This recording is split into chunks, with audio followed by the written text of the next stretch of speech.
Women have very specific needs different to men, so what we've done is we've set up pop-up women's centres out in the community, so based in community resources, and the evidence is that women are much more likely to comply if they come to these places because it's a safe environment for them, and they get a lot of benefit out of the peer support and the networking that they can get from being with the other women.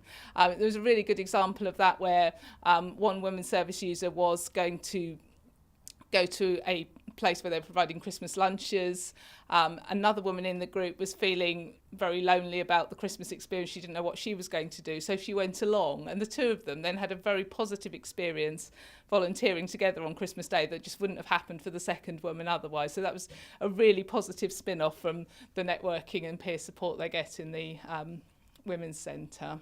In the women's centres, we use local agencies to come in and talk to the women.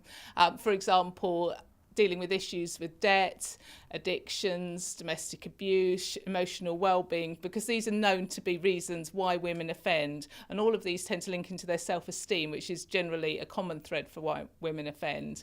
And what we do is support women to engage in these community resources, and then the idea is that after their order finishes, they can continue to gain this support, and this is the sort of support they need to make it much less likely that they'll reoffend in future.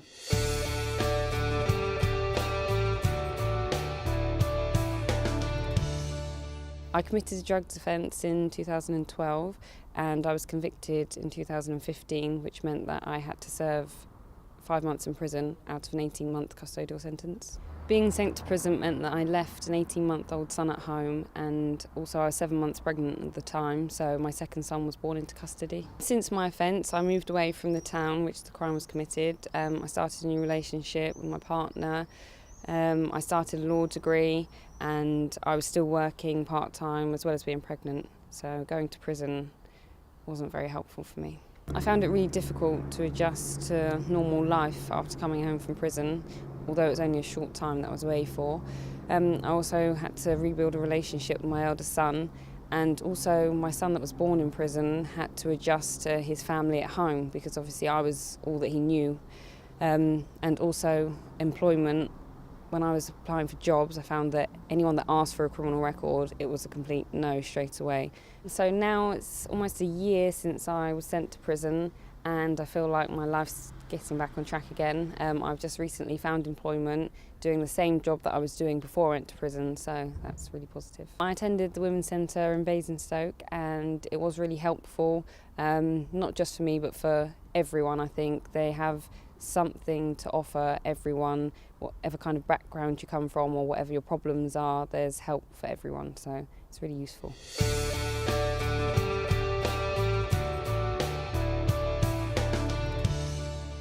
Earlier on in my life, I'd put up with domestic abuse for about 6-7 years.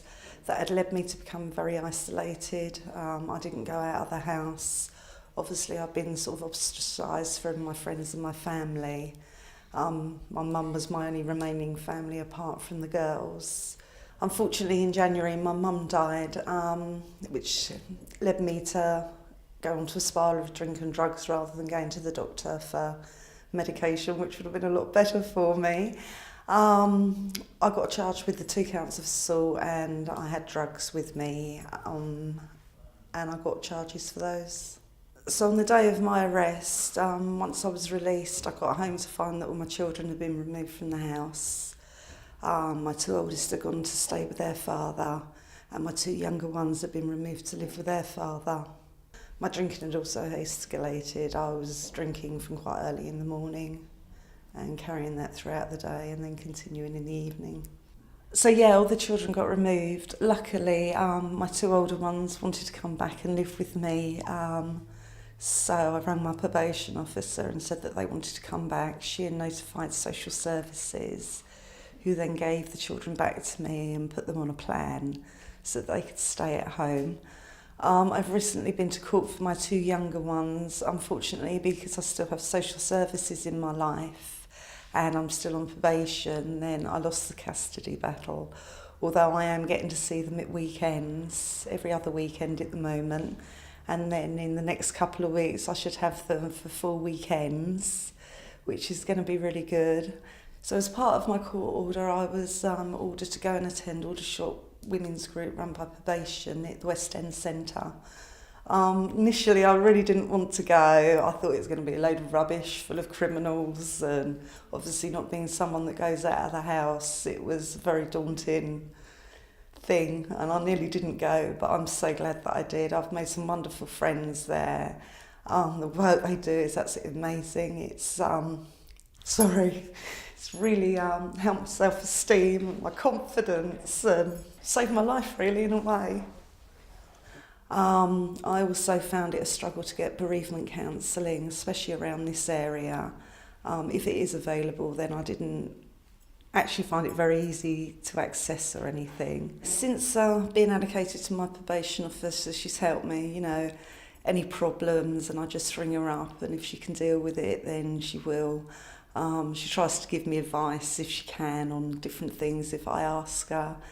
And she sort of helped me access different things, and she's been a really good support and tower of strength. So yeah, since starting my probation and joining the women's group, it's been amazing. It's changed my whole life. It's boosted my self-esteem, my confidence. I see things in a different way. I'm able to handle things in a different way. And I've made some really good friends through it, and we've got a really good support network going, and it's great.